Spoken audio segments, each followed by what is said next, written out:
ദൈവത്തിൻ്റെ അതിപരിശുദ്ധ നാമം വാഴ്ത്തപ്പെടുമാറാകട്ടെ. ഈ നല്ല പ്രഭാതത്തിനായി ദൈവത്തിന് സ്തോത്രം പറയുന്നു. ഇന്ന് നോമ്പിൻ്റെ 26-ാം ദിനം. അതിരുകളില്ലാത്തതാണ് ദൈവത്തിൻ്റെ സ്നേഹം. അത് ക്രിസ്തുവിലൂടെ മാനവരാശിക്ക് വെളിപ്പെടുത്തി തരികയും ചെയ്തു. സ്നേഹിതന്മാർക്ക് വേണ്ടി ജീവൻ അർപ്പിക്കുന്നതിലും വലിയ സ്നേഹമില്ല എന്ന് വാക്കുകൾ കൊണ്ട് മാത്രമല്ല, പ്രവൃത്തി കൊണ്ടും കർത്താവ് നമുക്ക് കാണിച്ചു തന്നു. തൻ്റെ ബലിയുടെ പിന്തുടർച്ചയായ തിരുസഭയിലൂടെ സകല ജനതകൾക്കും ദൈവവുമായി സ്നേഹബന്ധത്തിൽ ഏർപ്പെടുവാനുള്ള വാതിൽ എന്നേക്കുമായി ക്രിസ്തു തുറന്നിട്ടു.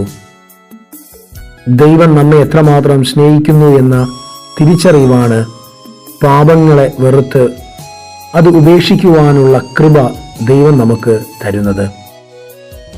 ദൈവത്തിൻ്റെ സ്നേഹം രുചിച്ചറിഞ്ഞവർക്ക് മാത്രമേ നിസ്വാർത്ഥമായി തൻ്റെ അയൽക്കാരനെയും സ്നേഹിപ്പാൻ കഴിയത്തുള്ളൂ.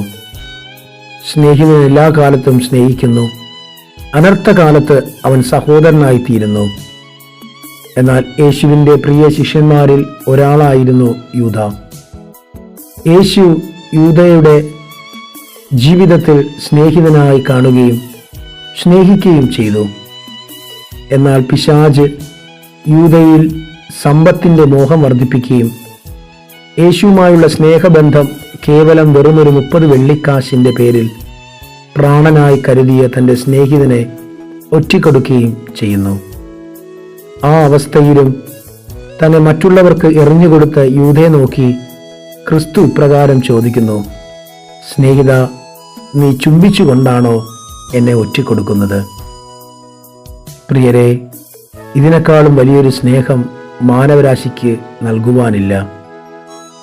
ഈ നോമ്പ് നാളുകളിൽ ക്രിസ്തു നൽകിയ ആ സ്നേഹത്തെ നമുക്ക് ഏറ്റെടുക്കാം. നമ്മുടെ സഹോദരങ്ങളെ, നമ്മുടെ സമശിഷ്ടങ്ങളെ ചുംബനം കൊണ്ട് ഒറ്റുന്നവരായിട്ടല്ല, ചുംബനം കൊണ്ട് സ്നേഹിപ്പാൻ, അവരെ കരുതുവാൻ, ക്ഷമിക്കുവാൻ, ചേർത്ത് പിടിക്കുവാൻ ഈ നോമ്പ് നാളുകളിൽ കൃപ നൽകട്ടെ. ദൈവം നമ്മെ അനുഗ്രഹിക്കുമാറാകട്ടെ. ആമേൻ.